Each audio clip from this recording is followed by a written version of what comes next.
college that they think would be good advice for you to know. So I'm going to ask each of them for one little kernel of wisdom. And I'll start here with you, Olivia. Do you have a little bit of advice? I guess my advice is for juniors.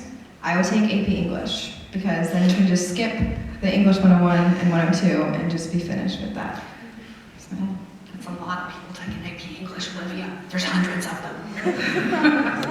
My advice is balance. You don't want to spend your whole college time. I mean, academics are important, but it's also important to have fun and do other stuff too. You don't want to just spend your whole time learning. That's a great piece of life advice. You want to have balance in your life, no matter if you're in college or if you're old and gray, right? Camille? I would say this has helped me a lot through my 4 years, is to have a plan, and if you don't have a plan, just fake it. Plans can change, but it's really important when you meet people to act like you have it all together, because that can give you internship opportunities, study abroad opportunities, and you can leave a great impression on someone that can even give you a recommendation later for graduate school or a fellowship. That's thinking really far ahead. But just have a plan, and if you don't, act like you have a plan. Correct. Caroline?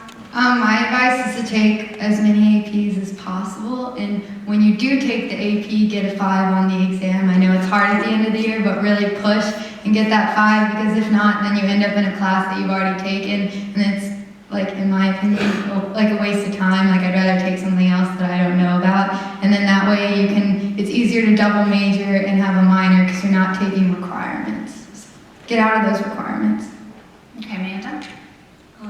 My advice is set goals for yourself so you don't get overwhelmed, and like start small, so it's like little things. I don't know, it just helps you.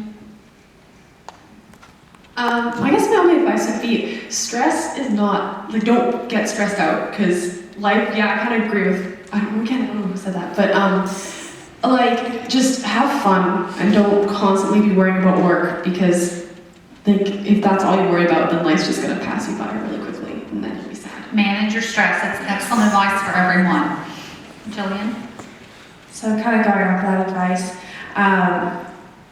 I would say for seniors who haven't decided yet, haven't felt like that college spark, don't freak out, because at the end of the day, your college experience is what you make it, and it most likely will be the same as everyone else's. Like, we all had gross cafeteria food, and we all had an opportunity to join some club or another, so it'll be the best of however we decide to make it.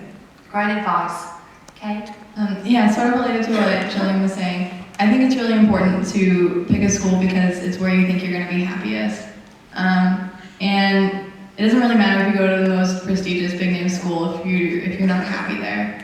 But at the same time, even if you don't get into your first choice school, go on with a good attitude, because that really plays an enormous role in your college experience.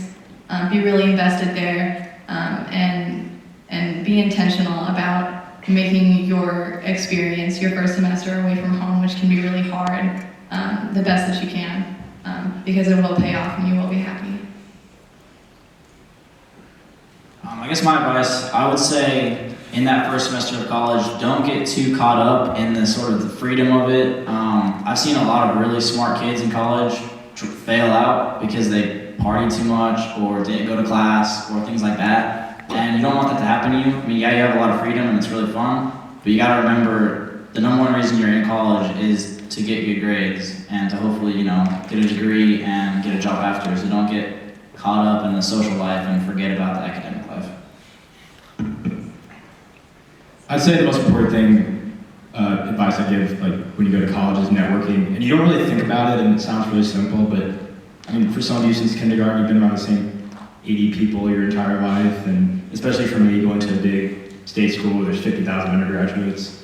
I mean, you can meet a new person every day if you wanted to, and someday you might work with that person and whatever. So I'd say get to know as many people as possible. With that being said, be careful who you trust. Because my freshman year, I thought I trusted my roommate, and he stole my headphones.